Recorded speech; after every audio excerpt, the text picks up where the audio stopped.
versus Momochi. It'll be one of them. Yeah, Sako and Momochi.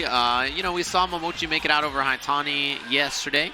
Looked pretty solid playing Zeku. You know, he plays Zeku, Colleen, a little bit of Ken sometimes, some Karen sometimes. He plays a lot of characters. If you watch his stream, he actually like rotates characters like almost every set. I feel like he's trying someone new. But we've seen a lot of Zeku, and we've seen a lot of Colleen in particular. We saw those two at EVO Japan when he got the job done. That's right. He won the whole thing. Got the big thermos up there. It looked like a giant bottle of ketchup to me.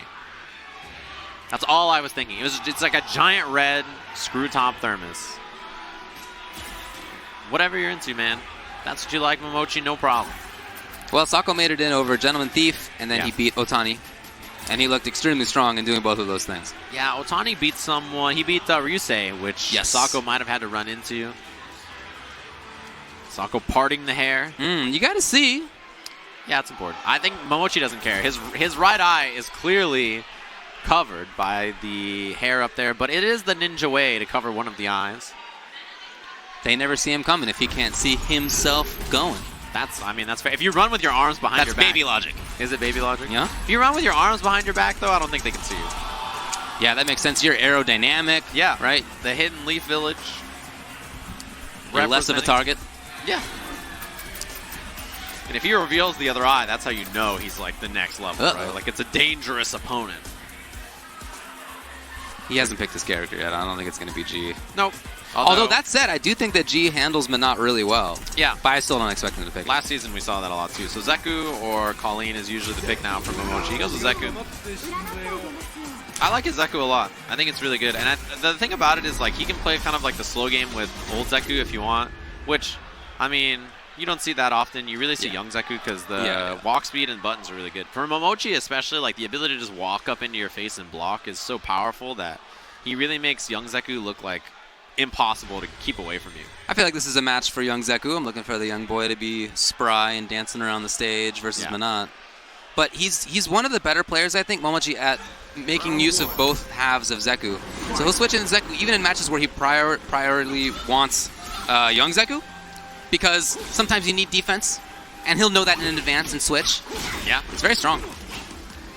For the Bushin flip, he's already got corner carry. I imagine like this is where you want to switch, right? You got the corner on deck. Oh, the Graham gets crushed by the Fierce. That button is so good. Trying to make his way in. Man, what a space on the Dalsum dive. Yeah, her drills It'd be sick Dalsum could do. Dalsum can drill and be plus. I mean, he can, but it's a little harder. Here he goes. Momochi, yes, everybody likes to take the grab once that's activated. No different for Sako. Not for long, though. That's not quite.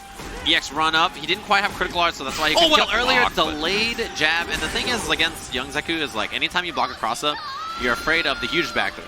So delayed buttons to counter-hit throw attempts or to counter-hit buttons are really, really good options.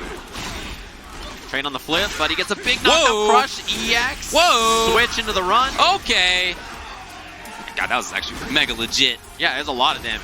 And he's in there again, and it's probably bells. Yeah, it's Dizzy. Carry to the other corner. He can do EX here. No, saving reset. It. The reset comes. What a cheeky dude. That's it. Here's Sako. It's a 3-bar trigger, but he's got it finally. Just jumps back, escapes, and he goes. That's what I'm talking about. Here comes Old. He's got that DP just in case he needs it. Why not? Perfect. Even though as Zeku, you have to telegraph to the opponent, I want the half of me that can duo Dragon Punch. Yeah. I want the defensive choice. Still, Sako went in. The thing is that when Menat players have like advantageous position with the orbs, I feel like it's very rare that they would like to block, or they don't even think about it. They're like, not, of course. Yeah, they're like, this is my time in the round where I get to like, you know, be the crazy one and go all kinds of offense, right?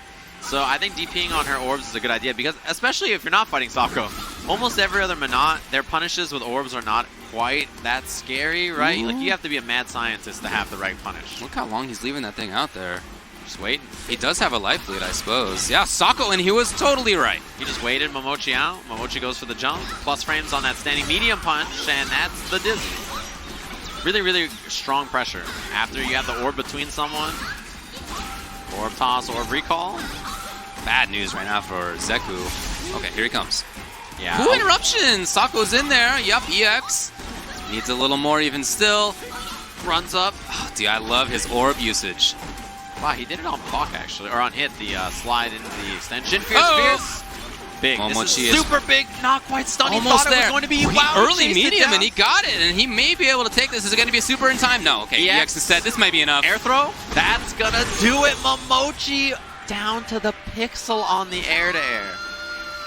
That's all he needed. That one little series got the dizzy off the trade. Lived with a pixel. Perfect combo choice. And then runs all the way up in there and blocks. Yeah, the movement on young Zeku is such a pain to deal with if you're a zoner type like Menat. She's in the corner already. That was a roundhouse into an intended fierce. Dang. Yeah. He really thought Sako was going to sit still. Yeah, or he's trying to walk back and deal with the counter poke after. That's what you read a lot of the time. Oh. Zeku meaty gram. He gets fierce meaty after this. No, he walks up for the throw. Plus frames. This is such a bad spot. The drop. Hit. He did the orb release to try to get out of there. Yeah, and it was cool. If you're Momochi, you take like 5 throws. The mix-up has to be legit. Wow. Momochi is out of there. Wow, what a gutsy fella. Sailed over the orb. He's out. Run for your life. Find a moment to switch. That's it. Orbs are gone. Fear reversal. Fierce right out of the way. Momochi cleans it up to a 2-0 over Sako. Cleaning right up after that cat. Yeah, that was a rough one. Taking out the litter box. Nobody likes to do it, but you gotta.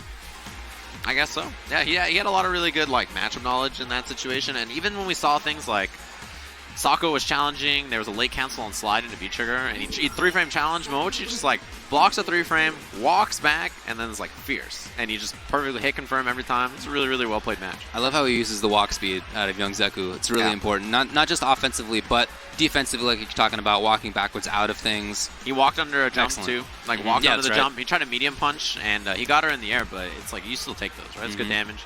He's really good at like hit confirming the medium punches, like counter hit medium punch slide or whatever he wants to do. Momochi is, his ground game is exceptionally good, and he really makes that character look like unstoppable. He just gets in somehow, and you're just like, all right, well, yeah, for sure.